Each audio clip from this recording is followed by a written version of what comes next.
physical well-being, mental well-being, and I want to say social well-being, but I would also add a fourth one. I would also say spiritual well-being because it serves a great purpose. Okay, thank you very much. What's your name, please? This is Ebony. Hello. Oh, hi, Ebony. Hi. Oh, hi, Ebony. Hello. Okay, so health. Oh, now I see you. Nice. Okay, so health is takes into consideration three components: your physical well-being, your mental well-being, your social well-being. And yes, because we're in the context of church, it's nice to add spiritual well-being. And I think I shared with you the example of mixing lemonade. Simple, nice lemonade, sugar, water, and lemons. If you don't have all three, you could never get lemonade, no matter how you try to mix it. So what about mental health?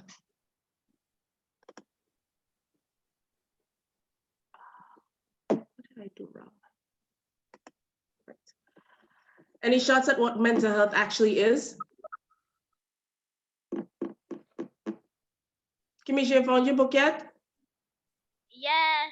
Okay, so what is mental health?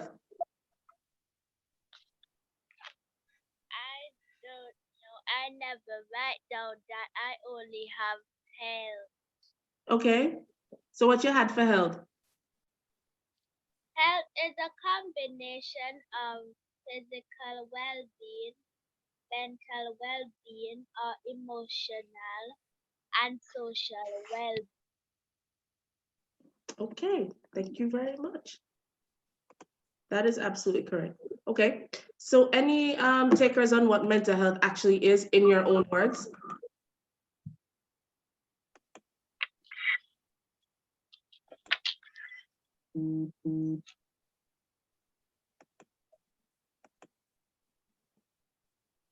Well, we're awfully quiet today. When you're stressed. Uh-huh. When you're stressed. Mm-hmm.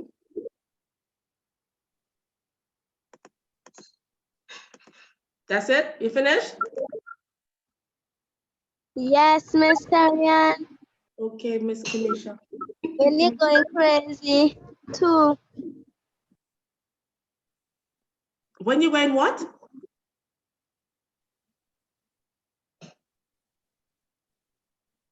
What did you say, Kimisha? Could you repeat that, please?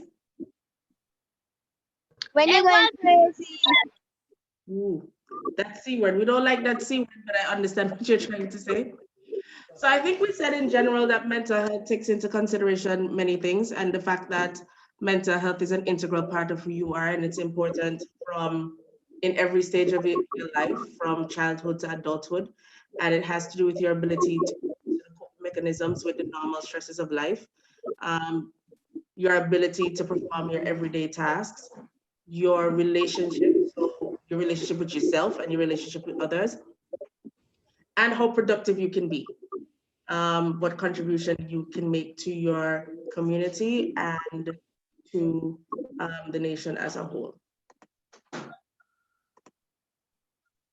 So the factors that affect mental health we spoke about, we said that there were actually three: physiological, social, and biological factors.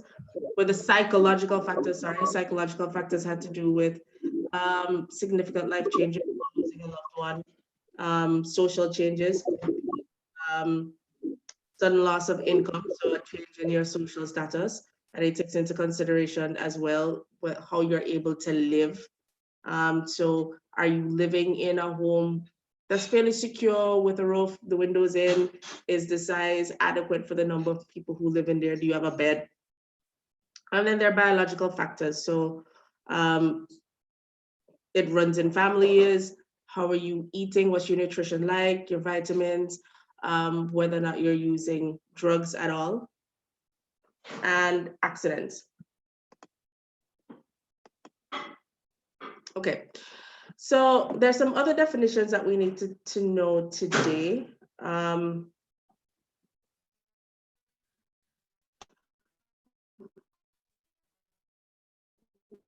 we're going to talk about fear.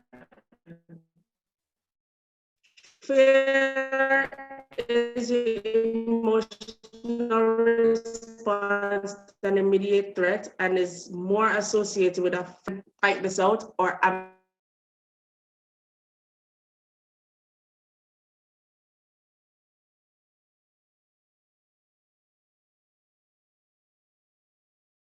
panic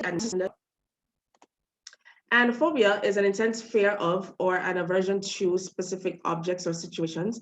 And this fear or aversion is out of proportion to the actual danger caused by the situation or the object. Okay, so now we're going to talk about anxiety. So what should you really know about anxiety? Anxiety is a normal reaction to stress, and it can actually be beneficial in some situations. It's very temporary, it usually is, and kind of alerts us to dangers and help us to prepare and pay attention. So for example, if you have to face a problem at work, before taking a test, before making an important decision. And like I said before, anxiety is associated with muscle tension and avoidance behavior. So avoidance behavior is just, not trying to deal with that particular thing. So you do everything you can not to find yourself in that situation or not to have to deal with that particular thing, right? Of note, anxiety and anxiety disorders are not the same. So last time we met, we started speaking about anxiety. Well, someone posed a question about anxiety and its relation to stress. And lots of times when people speak about anxiety, they think of anxiety as something that is pathological or something, an illness of sort. But as I said, anxiety is a normal reaction to stress, and it can be helpful. Anxiety disorders, which are somewhat pathological, so these are illnesses that are linked strongly with anxiety, if I can put it that way, it's something else. It's a totally different ballgame. Okay. So anxiety disorders. Wow. Okay, that should read. Okay. So anxiety disorders, what should you know about anxiety disorders? It involves excessive fear or anxiety. The anxiety doesn't go away or it gets worse with time, and it can interfere with daily activities. So for example, your performance at work, your performance at school, and it can also interfere with your relationships. There are several disorders, for example, anxiety disorders. So for example, generalized anxiety disorder, panic disorder, specific phobias, agoraphobia, social anxiety disorder, and separation anxiety disorder. And we'll kind of touch on each of these briefly, just so you can have an idea of what each is. So in order for someone to say that you have an anxiety disorder, the fear or anxiety that that person experiences must be out of proportion to the situation or age inappropriate, and it has to hinder your ability or that person's ability to function normally. So how common are anxiety disorders? So about 30% of adults will, be affected with anxiety at some point in their lives, or an anxiety disorder at some point in their lives. Women are more likely to be affected. And again, it can interfere with, wow, that shouldn't be there. Most common, it's the most common of mental health conditions. Stay there.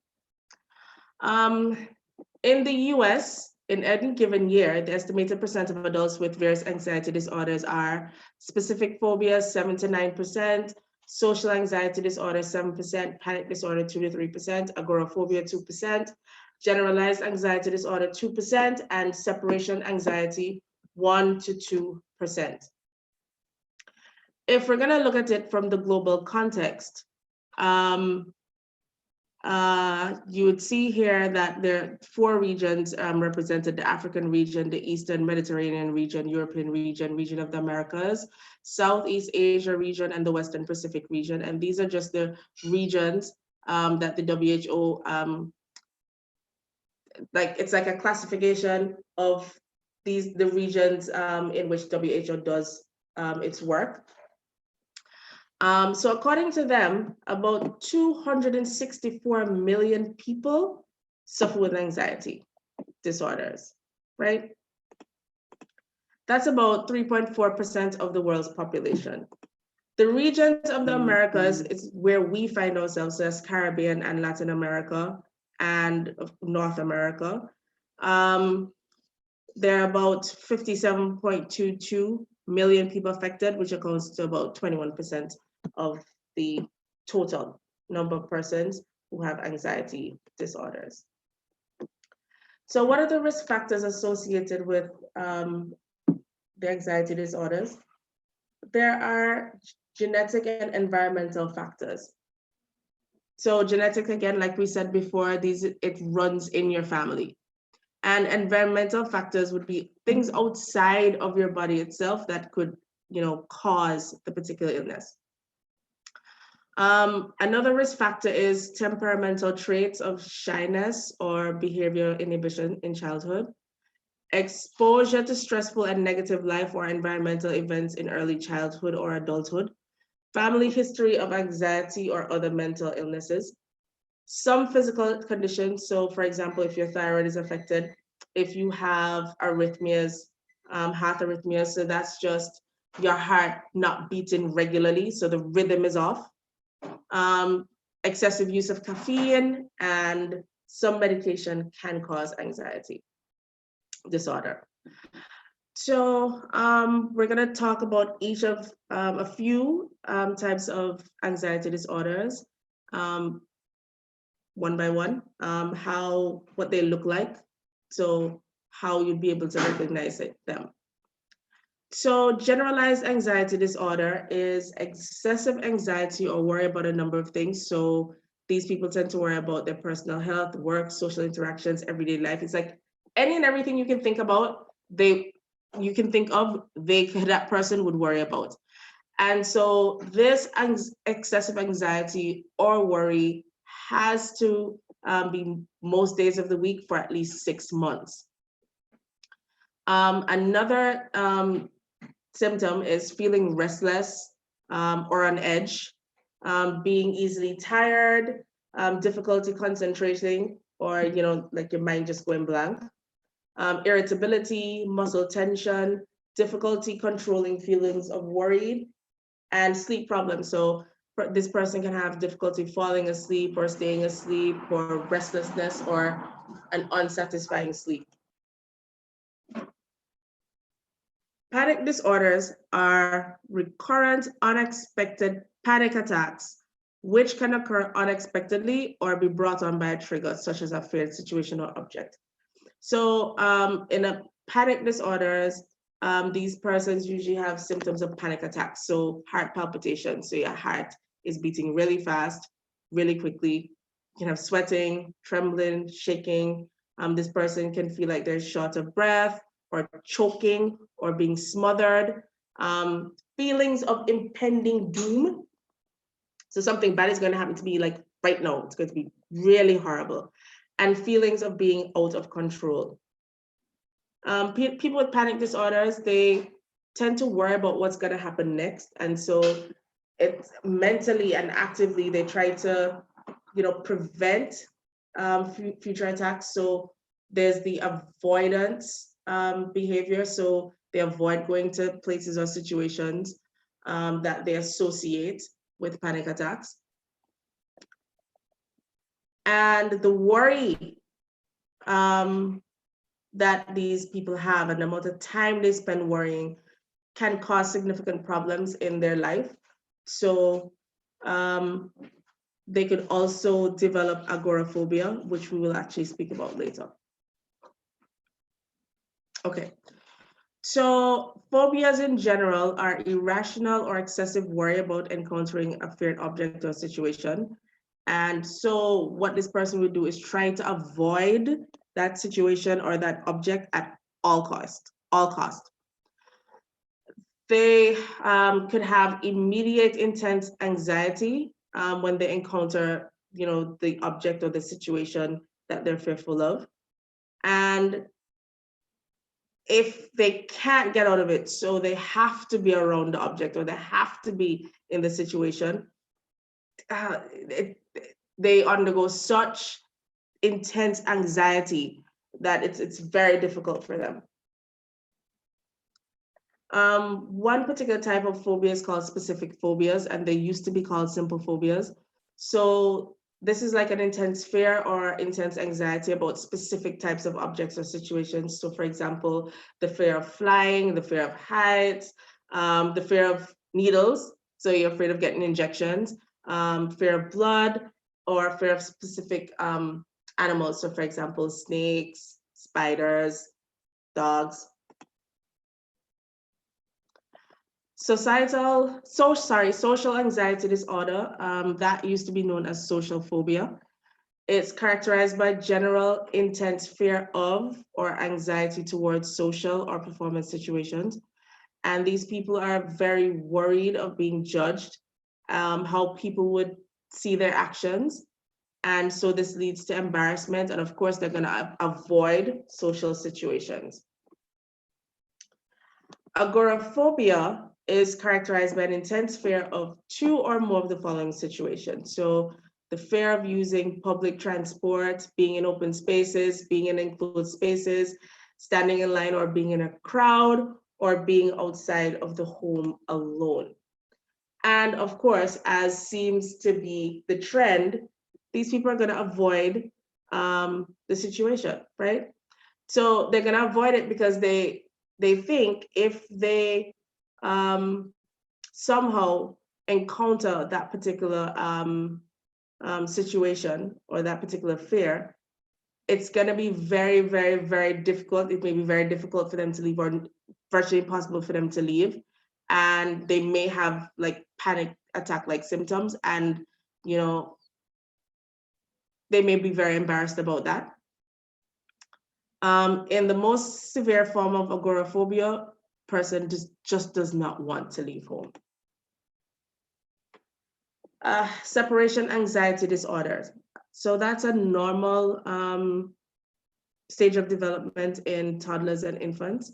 But we'd find that these toddlers and infants would outgrow their separation anxiety by about 3 years of age. And although most times when we speak about separation anxiety, we speak about children, adults can also be affected. So separation anxiety disorders are characterized by fears about being separated from the people to whom they're attached. So these people tend to worry that something really bad is going to happen to the person. So they think, if I get separated from this person that I'm attached to, they may die, they may get really ill, they may get knocked down by a bus. And so what happens is they tend to attach themselves and they do everything to avoid being separated from that person. They can also have nightmares about separation and physical symptoms when they think they're going to be separated or when separation actually occurs. And these symptoms could be headaches, stomach aches, vomiting. And then I want to talk a little bit about selective mutism. So that's when somebody doesn't speak in specific social situations despite having normal language skills. And it usually happens before the age of 5. There's extreme shyness and fear of social embarrassment, compulsive traits, withdrawal, they're clingy, they can throw temper tantrums. And people who have selective mutism usually have other anxiety disorders. So, I mean, that's a mouthful. The good news is it's treatable. And so we'll talk a little bit about how anxiety disorders can be treated. So there can be psychotherapy, which is just talk therapy, basically. Cognitive behavioral therapy, CBT. So its focus could be on identifying, challenging, and then neutralizing unhelpful or distorted thoughts underlying anxiety disorders, or confronting the fears underlying an anxiety disorder to help people engage in activities they have been avoiding. So it teaches people different ways of thinking, behaving, and reacting to anxiety-producing and fearful objects and situations, and it helps people learn and practice social skills. There's also medication and support groups, particularly like support groups. It helps when you are surrounded with people who understand what you're going through, people who would not, and so therefore they will not be judgmental.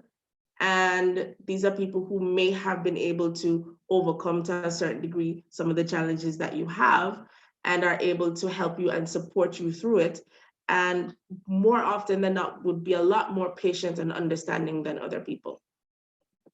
And then there's stress management techniques. So meditation, exercise. They're saying that aerobic exercise, which is the exercise that gets your heart really, really pumping. So the jumping jacks, the running, you know, skipping, that sort of thing, really, really helps with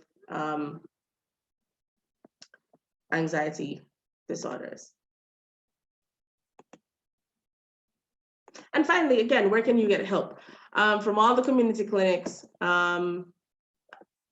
between 8 and 4 p.m. Monday to Friday, and every day, all day at the Clearview Psychiatric Hospital. And this is where I end. So thank you very much.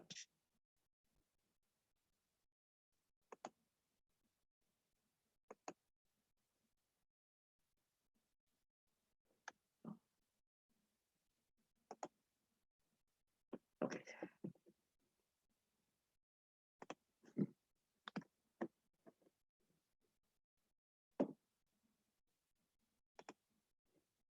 So I guess we'll take questions. How do I know if I have anxiety issues? How do you know if you have anxiety issues? Okay. So I guess you're trying to say, how would you know if you have an anxiety disorder? So remember I said that anxiety itself is not an issue because it can help you prepare for a certain situation. So, you know, for a test, for a job interview, perhaps, and it's usually temporal, so it's not long lasting.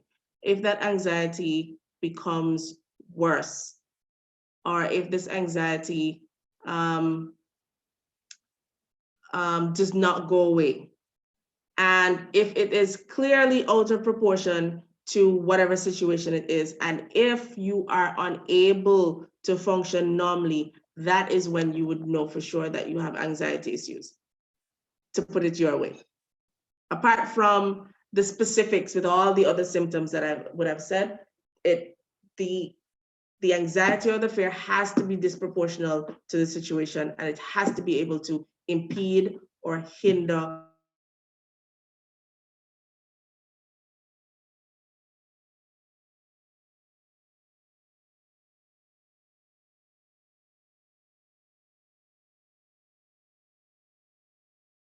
you from functioning normally.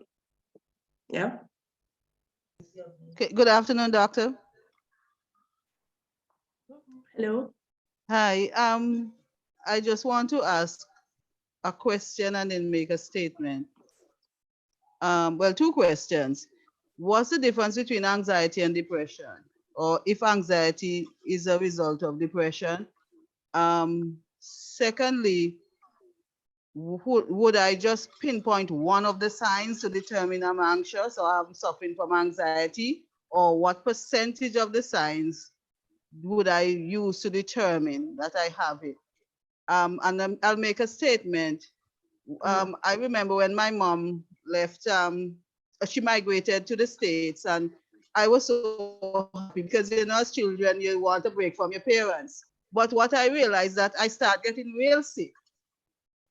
And I'm wondering if it's as a result of the abandonment that causes that the weight, well, my weight started to, I started to lose a lot of weight. So I'm wondering if that could be the cause. Okay. So let's take the first question.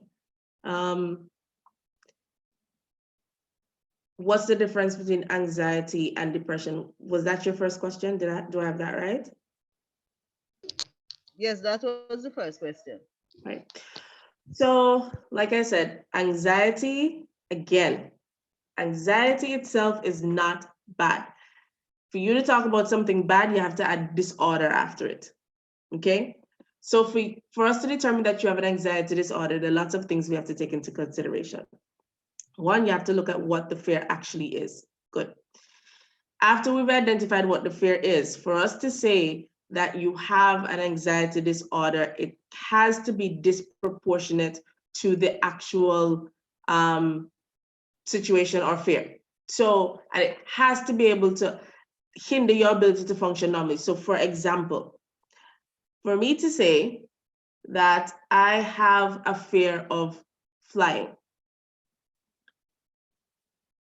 I literally have to be paralyzed. I can't move. It's like you tell me I have to fly, I can't even do anything. I can't think, I cannot function. I cannot do anything. My normal activities that I used to be able to do, I cannot do. Now, if you tell me we're going to take a trip next week and I'm so fearful that I can't even think, I can't do anything, I have problems sleeping, I cannot function. The conversation about flying is, when you weigh my reaction to the conversation, it doesn't add up. It's just really, really out of proportion, right? So it has to be that. In terms of your specific situation where a mother left, sorry. So let's talk about depression, sorry. So depression now is actually different, right? So depression has to do with, I think, a prolonged feeling of sadness, and it comes with a time frame though. So it has to be at least 2 weeks. So you're extremely sad. You have difficulty, you have problems with sleep. So you either sleep too much or can't sleep. You have problems with eating. You have feelings of worthlessness, guilt, shame. And of course, with all of that, if it's severe, then you are really not able to function properly. So it, again, hinders your ability to function normally. So anxiety comes with fear. Anxiety disorder has to do with fear. It has to do with being anxious, overly anxious. Depression has to do with a feeling of like sadness and hopelessness. So they're very different, right? Can they coexist? Yes, but they're still different. With the specific situation with your mother, I don't know that we could classify that as anxiety, and we would classify that as anxiety because there are lots of other things that we would have had to take into consideration, which would need a conversation. But then how do we separate one, because you never had separation anxiety, you actually wanted your mother to go, so we don't have to think about that. But is it that you just missed having your mother around? I don't know what the time period was and what the interpretation was and how that impacted you emotionally. So did you move from just not being happy your mother's gone to feeling sad that she's gone? Okay, that happens. To having a prolonged period of sadness and not being able to function properly. Now we have a problem. You know, that's the kind of conversation that we'd have to have, but it's kind of like virtually impossible for me to say, well, this is exactly what it is, because we would literally have to have a conversation surrounding that. And how do we move from depression to feeling abandoned? And how does feeling abandoned play into, you know, whether or not you were experiencing depression? So it may sound like I'm going around in circles, but sometimes that's just the way we have to explain it because it's particularly difficult. You can't just give a diagnosis or say this is what it is in isolation. There's a lot more we would have to talk about that to be able to figure out what you're experiencing at that time and whether or not you recovered from whatever it was. All right, we have a hand up from Sister Ebony. Ooh. Hello, everybody. So I just wanted to talk about the comment as a follow-up to your comment about anxiety and depression coexisting, because what I've seen since we've been dealing with this global health crisis is there's been an uptick in anxiety and also an uptick in depression. But what I've also noticed is that people's routines and things like that are kind of off balance. And because they're stuck in this like future thinking, how are things going to change, etc., it's also creating this increasing anxiety. So what are some specific ways or solutions that you can give to us? And how much do you think spirituality operates as a mediator to sort of keep us in the here and now?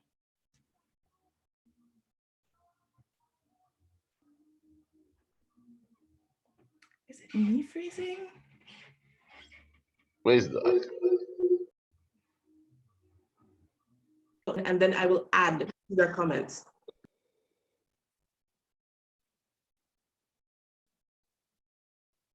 Ooh, Ebony?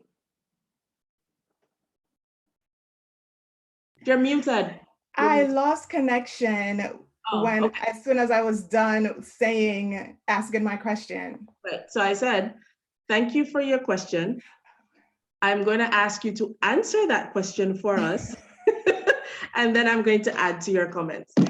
I think we need to stay on routine, to be honest with you. I know a lot of people are getting up at like 1:30 because we're not on our regular routine.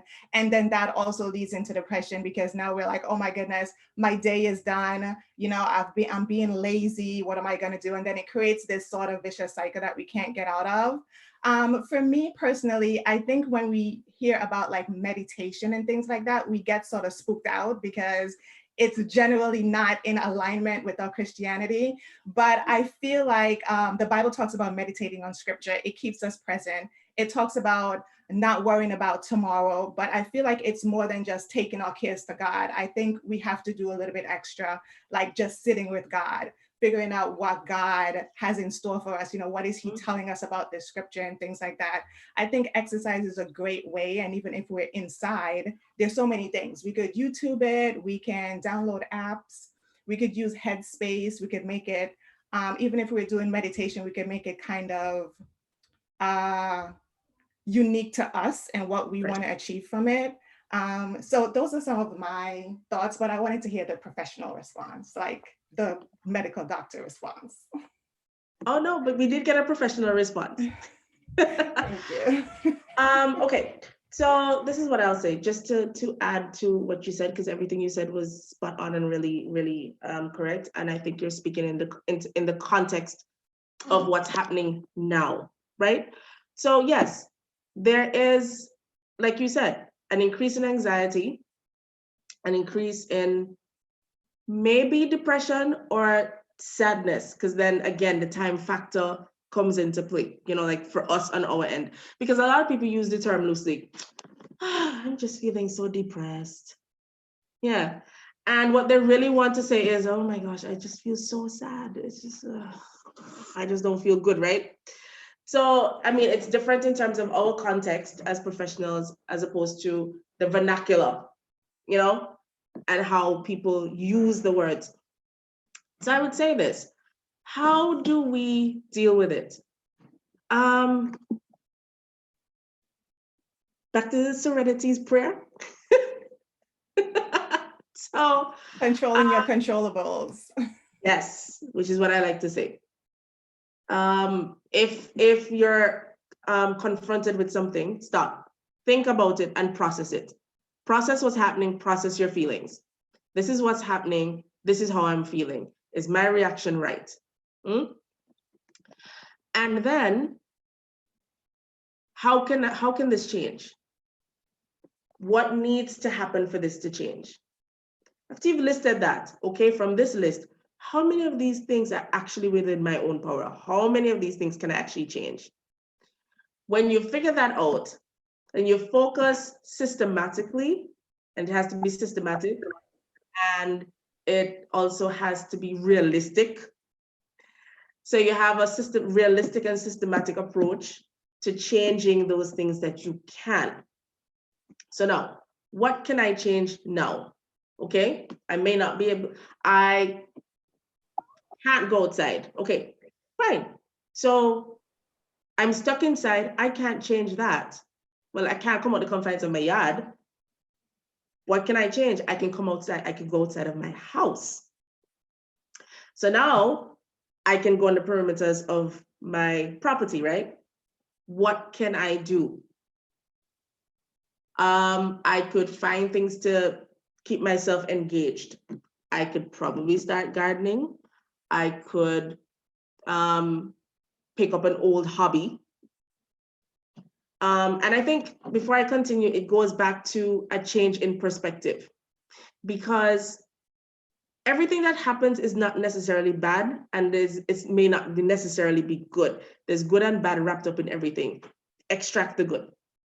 So what are the benefits of what's happening now? And how can I somehow hone into that? I could learn to cook if I can't cook. If I could cook, I could probably try something new, like a new recipe. I could take down the china in the house that, you know, Caribbean people, right? That you leave for, well, not me, because no guest will eat out of anything that I have not used. It's not happening that way. So you dust off the china that only a guest can use. And you make yourself something a little bit different, something a little bit more fancy, for example, and have yourself a nice meal. How about that, right? I can't change I can't change the fact that coronavirus is spreading, but I could change the fact in my sphere, if and how it spreads. So I wash my hands, I do my sanitizing, I wear my mask, yeah. I exercise, because I should exercise. I pay special attention to my diet. So I eat healthy, I take my vitamins. Those are the things that I can control, I think, right? The things that I can't control, I just have to leave them alone and leave them to God. There isn't anything else I could say. And it goes back to what you said about our spirituality and what the Bible says. Don't worry about tomorrow, because tomorrow has enough cares for itself, and God will figure that out. And yeah. If you don't actively practice that and make a conscious effort to practice that, it really, really becomes difficult. But I think what I have noticed, for example, during this lockdown is, well, a little bit before, so let's say over the past couple of months, is how complete the Bible actually is. Like, I was just amazed. There isn't anything that can happen to you that isn't already in the Bible. I'm just like, how does this even happen, right? So there's everything that you need to be able to live daily and function and just be normal, and what the young people call Zen is actually written in the Bible, right? So then we bring back the point of meditation, like you said, which is really important. And people say you meditate and you sit down and you do this and you clear your head and you think of nothing. Well, we do meditation in our context now.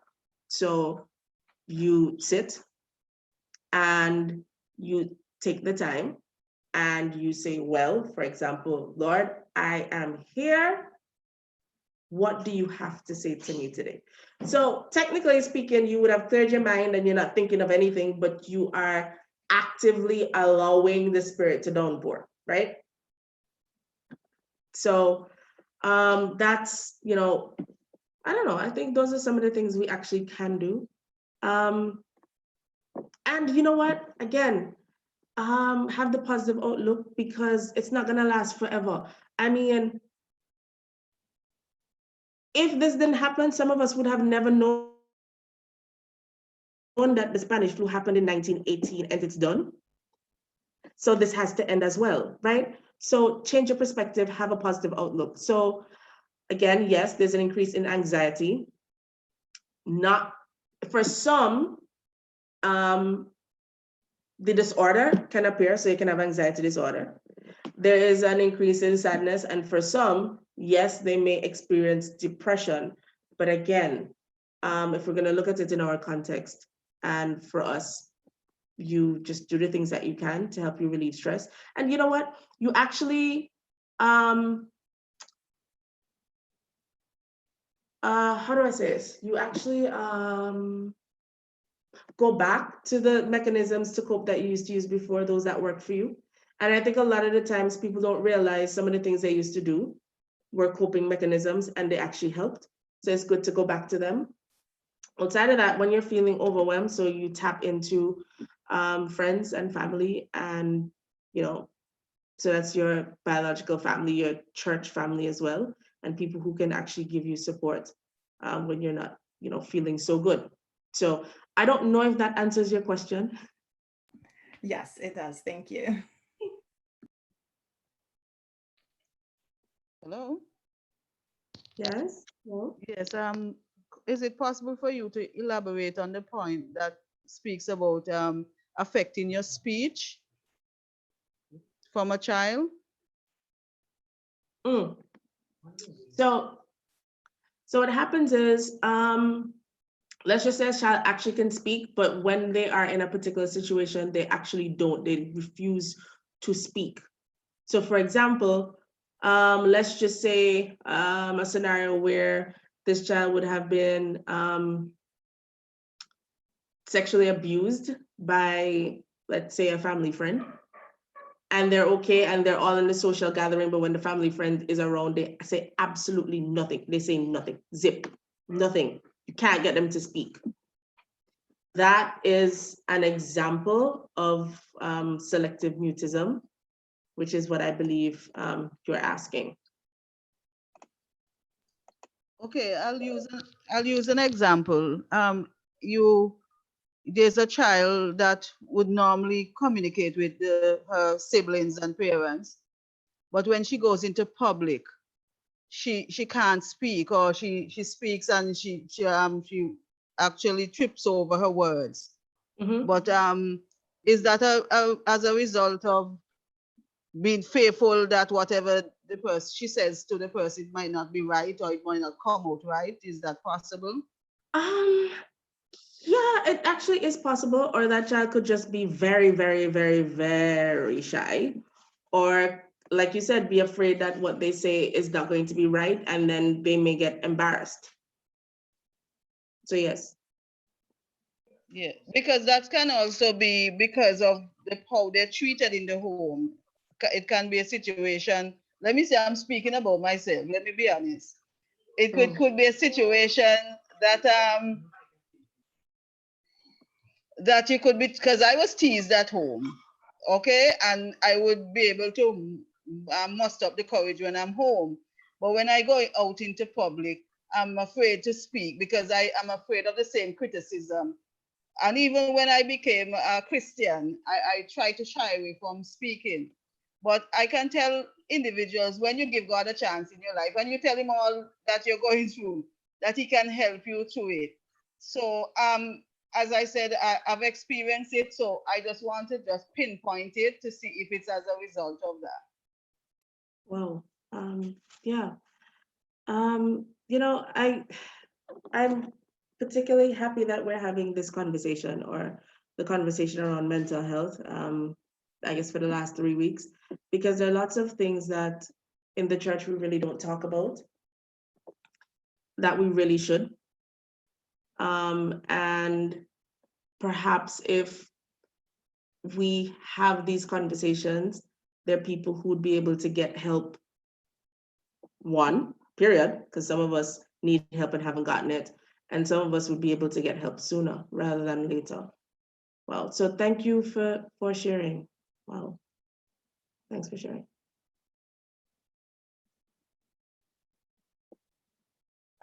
Any more questions or comments?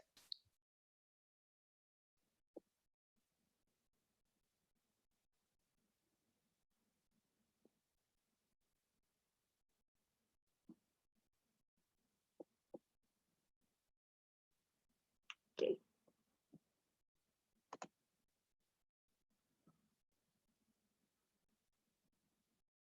Somebody asked if someone says they suffer from anxiety, is that the same thing as saying they suffer from anxiety disorder? So no. Well, the answer to that probably may be yes, because of perhaps how we talk locally. So it's like saying when somebody says, I suffer with sinus, when everybody has sinuses, it's normal for you to have it. And they say they suffer with sinuses, what they actually mean is that they have sinusitis. So perhaps based on how we speak locally, when somebody says they suffer from anxiety, perhaps they may be saying that they suffer from anxiety disorder, perhaps. Thank you very much, Deshaun Harris. God bless you. You're welcome. I have a question. What if a patient comes to you and says, how can I treat my anxiety? And would you go to them and tell them about God, going to God, or would you tell them through meditation or pills? How would you address that?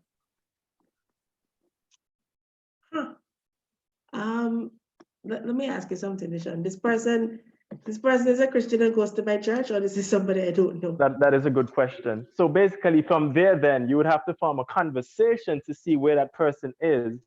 You would try to, see, you would have to test their faith, throwing a little Bible stuff, see if they agree with it, or, throwing something to see where they're going, where they are in the religion. If they are not, then you would know what to say after that, since you're a doctor.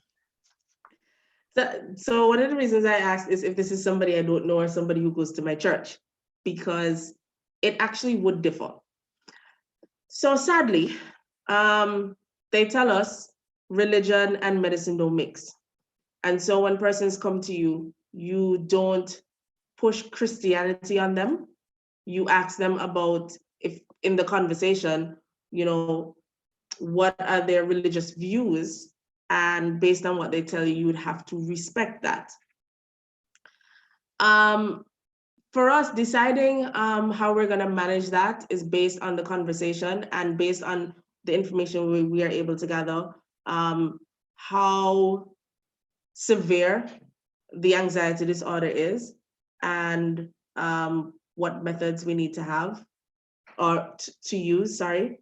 So again, for some, you could just use psychotherapy. For some, you'd have to really do CBT and give them the tools to be able to identify what's happening and deal with it, so they work through these things, or you force them in the situation and see how they're able to handle it.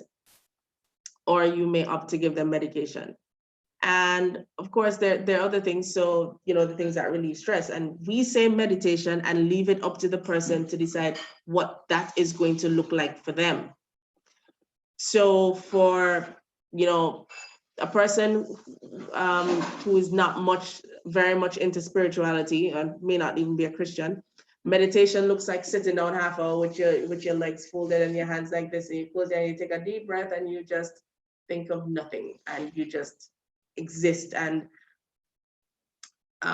listen to yourself breathe, and that's it. For us as Christians, we would probably look at meditation a little bit differently. Now, if the client engages me about Christianity and wants to talk about that, then based on that information that the person would have given me, I can then now, to a certain degree, speak about that, because that is clearly a part of that person's life, and that person introduced the topic. I cannot impose my religious beliefs on anyone. Now, again, if we're Christians, we would function according to the leading of the Holy Spirit. So if I get moved based on what the Spirit tells me to talk about it, then for my own sake, because disobeying the Spirit is never really good. It doesn't work out well. So I, most times would, do it. But then you have to understand, in the Yes, purest yes, I do understand. we're allowed to, or we really should not. Yeah. So you have to be mindful and careful when, you know, dealing with these types of patients, especially with the Lord, because, you know, when they come to you, especially a non-believer, when they come to you and, you know, you're trying not to imply this type of thought towards them, it's going to be very difficult upon your hand, because they're going to come and say, you know in your heart that they're not a Christian, they don't believe in God. For instance, if an atheist come to you and you know he's an atheist, he doesn't believe in God and what's not, and you know he has anxiety, and you know clearly God is the answer to everything. Basically, God is the answer to everything because He made us. He knows how to heal us in ways that we cannot imagine. For He created doctors and all sorts of unimaginable stuff. But overall, it's very tough. And you know, I ask God, I'm definitely would have to pray for you so that when a patient comes, you would know exactly how to deal with them. Even try to be very not even try, because you're smart already. You would have to throw in some sauce within your words, and you know, showing them, hey, you know, you never tried this, so why don't you try it now and see how that works for you? You know, they've been trying all sorts of stuff, but they never really tried Jesus. And so, you know, we have to be very creative when we're trying to bring people to the Lord, and also trying to help them, you know, because right now, there are many ill persons in life, and we don't know how they got these symptoms or what's not. But you know, I'm giving you a good luck in the future. You know, continue doing what you're doing. God bless to everyone who's hearing this message and who is inspired by your speech. Thank you very much, Mr. Harris. Thank you. I welcome the prayers. So, Doc, you said they teach you that religion and medicine don't mix. Pretty much. They don't match. They don't mix.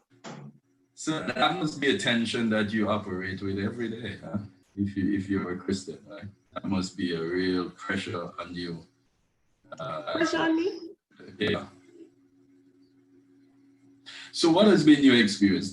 Have you found that to be true, that religion and medicine don't mix, or do you find that they are quite complementary?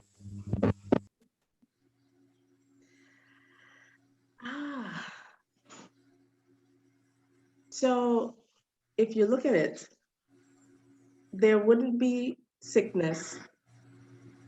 We can't begin to talk about sickness until we start to talk about Christianity. Because the root of sickness, we all know, is from the fall of man, right? So if you're asking me my personal conviction, I have just told you. You asked me what I teach me in school, I told you already. But what we have found though, is that a person's faith actually helps.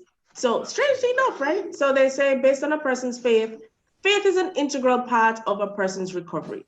So faith in the person's treating, offering the treatment, faith in the treatment itself, and the person's personal faith, period. Right? And again, they found out that I don't know, tell me, I don't know if we would call you evangelicals as well, you'll have to tell me. But they said that evangelicals have less stress because when we go to church, we make noise, we let loose. No. And so there has been a study that evangelicals actually have less stress, right? So, I mean, you are right, they actually are complementary, but they find ways of saying they're complementary without actually saying it. Because again, they really don't mix, but there have been pockets. There really have been pockets that would tell you that, you know, that actually say, okay, well, you know, these evangelicals have life good, you know, and some people may be prompted to come and see what's happening over there to see what do we do to relieve our stress. And I mean, it goes back to some people say when they're really stressed, they go outside and they scream, right? And after they finish screaming, they feel well. You go to church, after you finish screaming, praise the Lord, or whatever else, you know, you actually say at that time, it helps. It really helps. So Yeah, because once you put up the definition of health, I was sort of curious, but then Ebony added the fourth component and talked about the spiritual. And it's, well, I'm not surprised that they would not have included the spiritual aspect in that. But you and I know that you can have all three unless you have that fourth component first nailed down, you're still sick.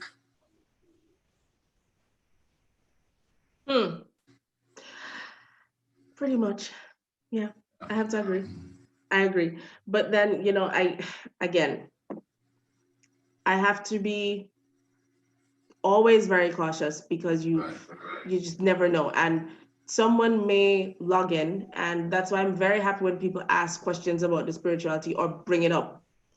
Because for us, yeah, I mean, we have to give you, what obtains.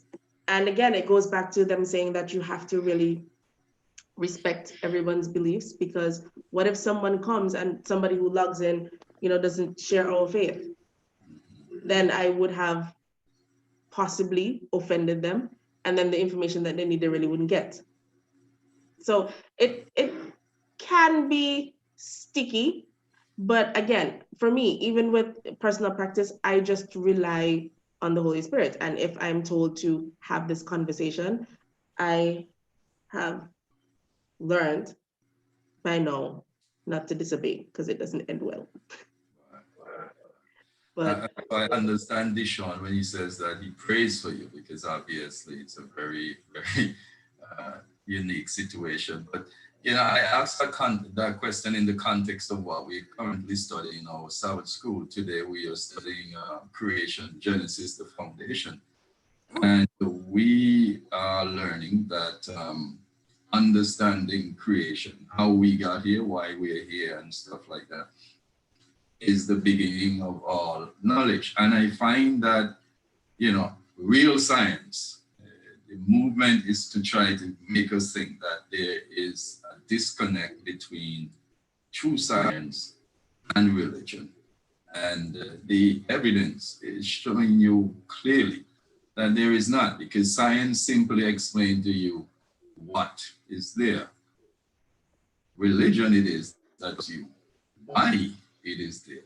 And so all true science, we know, and religion, they mix, but I understand the context in which you operate. And so definitely, like Deshaun, I will continue to pray for you. Please, because it becomes really difficult. So, one time I had to kind of give an overview on mental health on, I think it's called Antigua Barbuda today.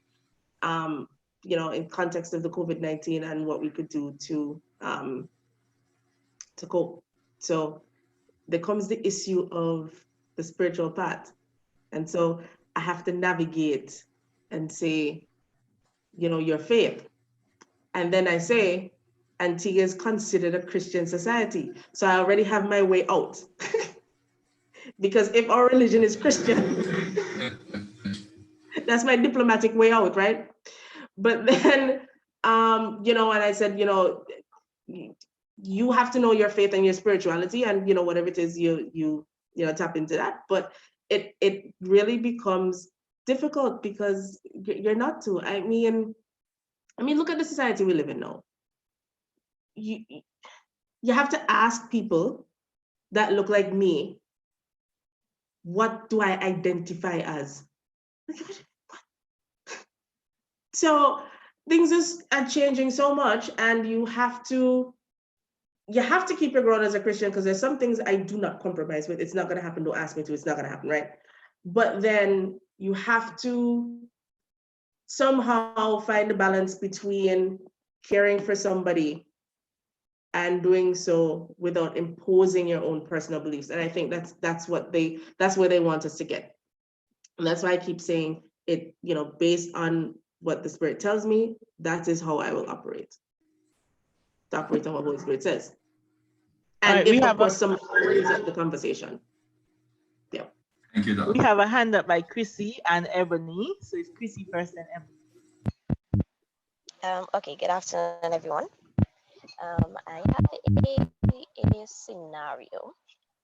Let's just say a person. Y'all are hearing me, right? Yes, go ahead, please. I'm gonna put it in the form of a situation. Let's just say a person. Every time they would, um, when you were talking about the disorders, I should say first. Let's just say a person. Every time they are ready to do something, they have this anxious feeling. Um, it goes away. It comes back every now and then that they find themselves doing something new, that they are basically scared of trying new things. Would you say that that person has a anxiety disorder? That's number one. Number two, let's just say the situation gets extremely bad that it would lead to them having increased heart rate, um, and excessive sweating, and let's just say the person, faints and hyperventilates. Would you say that the person has an anxiety problem? Not particularly. Tell you what. So the only reason I probably didn't break out in sweat and hives prior to coming to today is because I've spoken to y'all enough times. And I have the safety of my computer. So if it gets overwhelming, I could just shut out the computer. I'm just saying, I'm not saying that I would do it, but I mean, or maybe I don't break out in hives because I've spoken about this before and now I feel comfortable. Now, suppose you ask me to come and speak to you about, let's just find something really weird, something outside of what I'm comfortable with, or I have to go to speak to maybe peers, maybe I have to make a presentation for my country at a regional meeting. I could be very anxious about that. I could break out in cold sweat, hyperventilate, sweaty palms, heart beating fast. Do I have a disorder? No. Anxiety is normal and it's temporal. So once it goes away, we have no problem. The problem happens when it intensifies, it becomes worse, and it impedes my ability to function, period. That's when we have a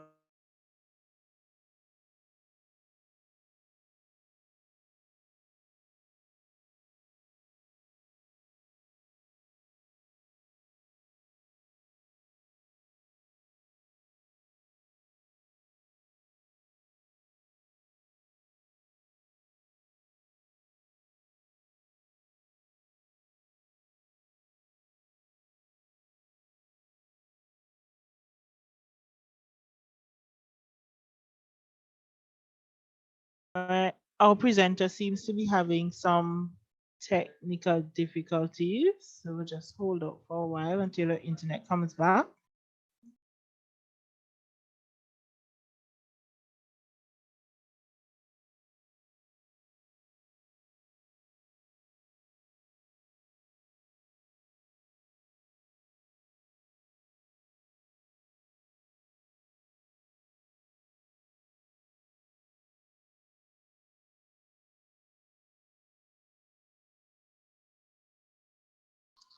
All right, so while we wait on her, Ebony, you had a point to make?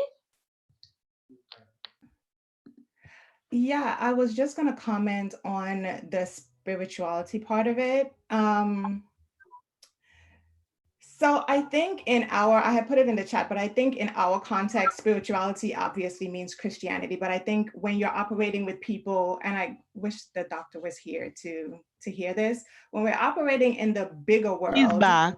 Okay. She's great. back. Yeah, so just give her 2 seconds and she'll be Okay. back in.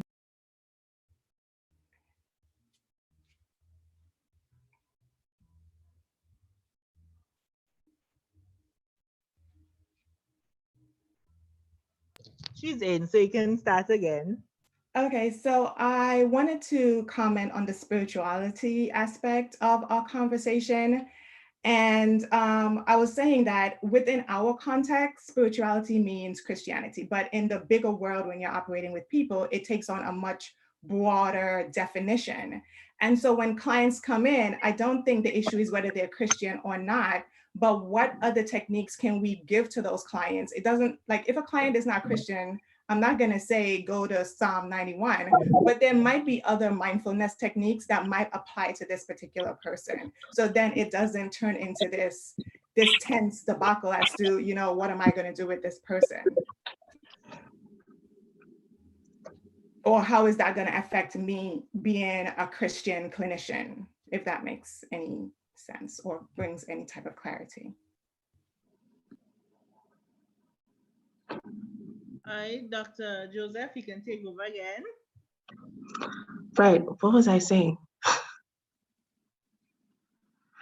I think what I was saying is that you know, anxiety itself is normal, and so the reactions you get when trying something new, in terms of the palpitations and the heart beating fast, etc., is completely normal. We would not say that a person has a disorder if that is the case. It's whether or not this fear lingers and becomes worse, and I'm sorry, I'm still trying to log in. Yes, and becomes worse, and we're speaking about for at least 6 months. And if it, you know, totally hinders that person's ability to function normally, that's when it becomes an issue.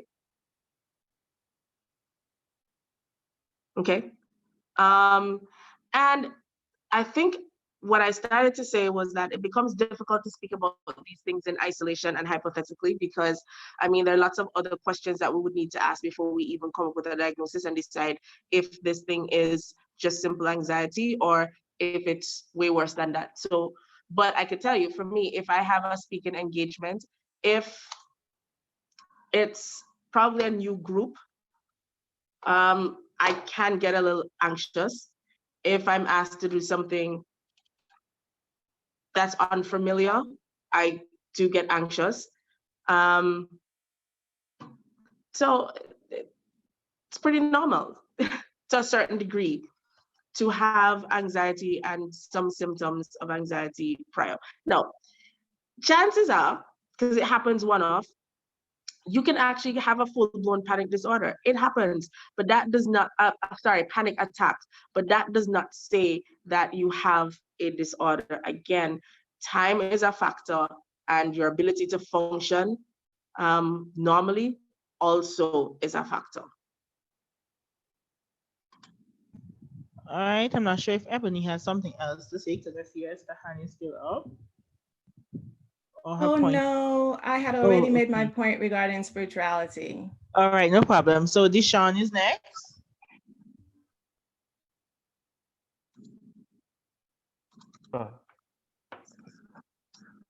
Are most of your cases positive or negative in terms of anxiety? Is it more beneficial cases you get, or it doesn't really seems too good when these people come to you, if you get what I'm saying? I don't think I understand that question, Deshawn. Okay. So you're gonna have to... When you get a good amount of people that has anxiety problems or syndrome, whichever word lays best for it, do you find it more positive, like their cases, do you find it positive or negative? Because you said anxiety are good in certain ways. Oh, okay. I think I understand what you're saying now. So anxiety is good in certain ways, right? Anxiety is normal. It's normal for us to have a measure of anxiety. That's completely normal. So do you remember how you felt like when you went to writing CXC? I can't imagine somebody not being anxious unless, okay, I'll have to switch now. Unless, of course, that person wrote the exam. I was perfectly calm for that exam, but I guess I get my question answered. You got your question answered? Yes, so the methods that you've used, which work best? Can you tell us one of your methods that worked constantly when a patient came to you? With anxiety disorder? Yes, ma'am. Oh, I only write prescriptions. I don't do CBT. I don't do psychotherapy. That's for somebody else. I write prescriptions. So you have a healthcare team and everybody has their own share. So you have a psychotherapist, you have a psychologist who will be able to help to a certain degree. We have a social worker who can help as well, and the psychiatrists and doctors. I do not do any of the talk therapy. I don't do CBT. I write prescriptions. I say it as loosely as that because that actually is my role now. That there are times to a certain degree I may have to have a bit of psychotherapy, but that's not the norm for me. The psychiatric nurse as well does the psychotherapy. I don't do that. So there are times when the psychotherapy alone works. So even with the social worker or with the psychiatric nurse, and sometimes, you know, we need to have CBT as well. And sometimes, in addition to all of this, a person needs medication as well. So it just depends on how severe the case is and how that person progresses with, you know, the initial therapy that's decided. So if we decide to start with psychotherapy and CBT, how does that person progress, and whether or not that person would have to get meds as well? Or is it that when we see that person is going to need meds right away, we already know that, and then we will do the other things like the CBT and the psychotherapy. That's just it, basically. All right, Shakia and Rihanna had their hands up. Okay, so my question is, inside your presentation, you mentioned about a thyroid problem. Can you tell me which thyroid problem are you referring to? If you have an overactive thyroid, that can happen. Sometimes if you have an underactive thyroid, that can happen as well. So, I mean, there's no way to really distinguish. It just depends on the symptoms that the person has. But a lot of the times we see it with overactive thyroid.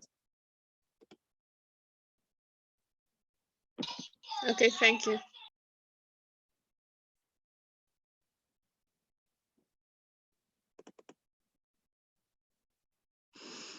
Any more questions or comments? I'm sorry, I had missed Sean's last question about CBT. I was wondering if he could repeat that. No, I think Deshaun's question was, what do we get most success with in my practice? What do we see? And my answer was basically, I don't do CBT, because he asked, you know, what's the progress? How do you guys, what's based on the treatment, what have you gotten best results with? And so I think that basically in a nutshell, he asked me personally in my practice. So my response was, I write meds. You know, the persons who provide CBT and the psychotherapy are other people in the mental health team itself. And so it depends on how the client comes in. There are times where we have to start meds right away and also do the additional. And there are times you may start with one or two, so either the psychotherapy or the CBT. And if that doesn't work, then we may have to add meds. So there was, you know, that's the only way I could respond to it, because he asked me a question. And yeah. Of course, that's the way it is. It just depends on who the person is. I don't think there's any way to say that this is going to work versus something else is not going to work. A lot of the times you have a multifaceted approach as opposed to one. So yeah, I absolutely agree with that. It just depends on the client. And I also think with different modalities like CBT, if the client is not as engaged as you would like the client to be, then it might just not work, but it might work for someone else. So I absolutely agree. Thank you for